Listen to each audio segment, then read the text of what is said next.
उसका भी इलाज कुरान ने बताया। कुरान शरीफ में है तीसरे पारे कि हज़रत जिब्रील, बैठ जाइए आप, कोई बात नहीं, कैसे अच्छा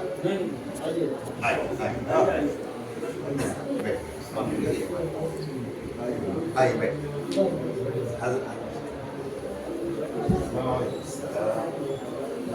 एक दिन हज़रत जिब्रील अलैहिस्सलाम कुरान की एक आयत लेकर बैठे।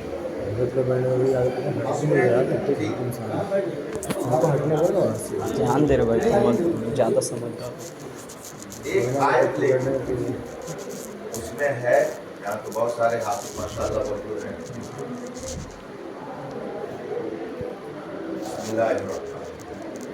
इन तुबदू मा फी अनफुसिकुम औ तुख्फूहु युहासिबकुम बिहिल्लाह।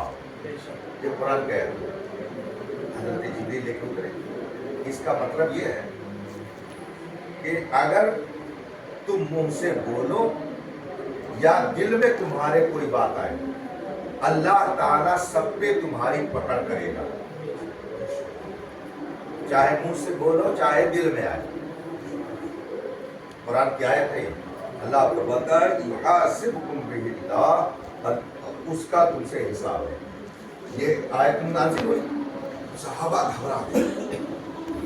सहाबा की बरकत देखी, सहाबा घबरा गए, हुजूर की बारगाह में पहुंचे, अर्ज किया रसूल अल्लाह हम हलाक हो गए, बर्बाद हो गए।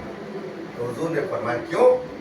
कहा इसलिए कि अल्लाह ने फरमा दिया कि जो मुंह से बोलोगे उस पर भी पकड़ होगी और जो दिल में है इसमें ही तो दिल में तो ऐसी भयानक भयानक बात आती है कि उसको कंट्रोल में रखा ही नहीं जा सकता है।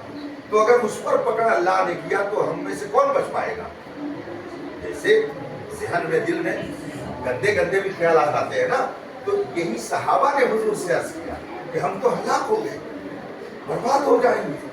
इसलिए कि दिल पे हमारा कंट्रोल नहीं। आदमी ज़बान पे तो कंट्रोल कर लेगा मगर दिल पे कंट्रोल नहीं कर पाएगा। तो सहाबा ने अर्ज किया या रसूल अल्लाह हम तो बर्बाद हो गए, इसलिए कि दिल में बहुत सारी बातें ऐसी आती है गलत सलत, तो अगर अल्लाह ने उस पर हमारी गिरफ्त की तो हम कैसे बच पाएंगे? ये सहाबा ने जब अर्ज किया तो अल्लाह ने करम फरमाया हुजूर की उम्मत पर। हजरत जिब्रील दूसरी आयत लेकर आए, उसमें फरमाया गया ला युकल्लिफुल्लाहु नफ्सन इल्ला वुसअहा। ऐ रसूल आप अपनी उम्मत से कह दीजिए कि जो तुम्हारे कंट्रोल में नहीं है अल्लाह ताला उस पर कोई गिरफ्त नहीं।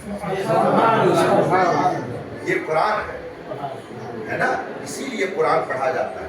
ऐसा नहीं है कि सिर्फ आप ही के दिल में। हमारे पास दिल है कि नहीं बताइए?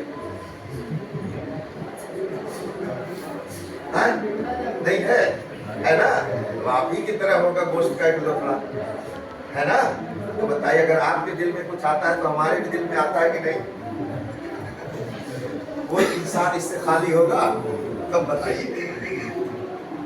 तो जैसे आपके दिल में आता है हमारे भी दिल में आता है, मगर चूंकि हमारे सामने कुरान की ये आयत रहती है कि अल्लाह ने करम फरमाया है कि दिल में कुछ भी आए अगर उसकी बारगाह में खड़े हैं तो इंशाअल्लाह बेड़ा पार है। तो आपके भी दिल में आता है और ये हजरत उससे खाली नहीं है, इसलिए कि इनके पास भी दिल है। तो दिल सबके पास है, दिया है ना, तो उस दिल में ख्याल आता कि नहीं आता?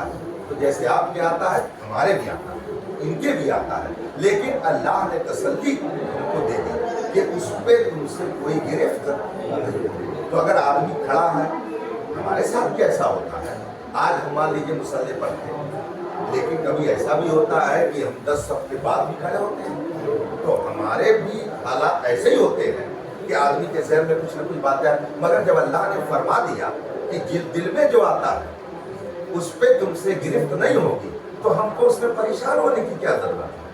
समझ रहे नहीं समझ रहे? इसलिए असल ये है कि जैसे ज़ोहर की नमाज है, असर की नमाज है, आदमी खड़ा होगा फिर तो आएगा जो, इसलिए कि उसमें कुरान तो सुनता नहीं है, तो उस वक्त क्या करेगा? अब कह दे कि भाई हमारे दिल में इधर उधर की बात आ रही है, आप कुरान पढ़ो, जोर से पढ़ो ताकि दिल बटने ना पाए, तो क्या ऐसा माना जाएगा? बस इसलिए अगर दिल में कोई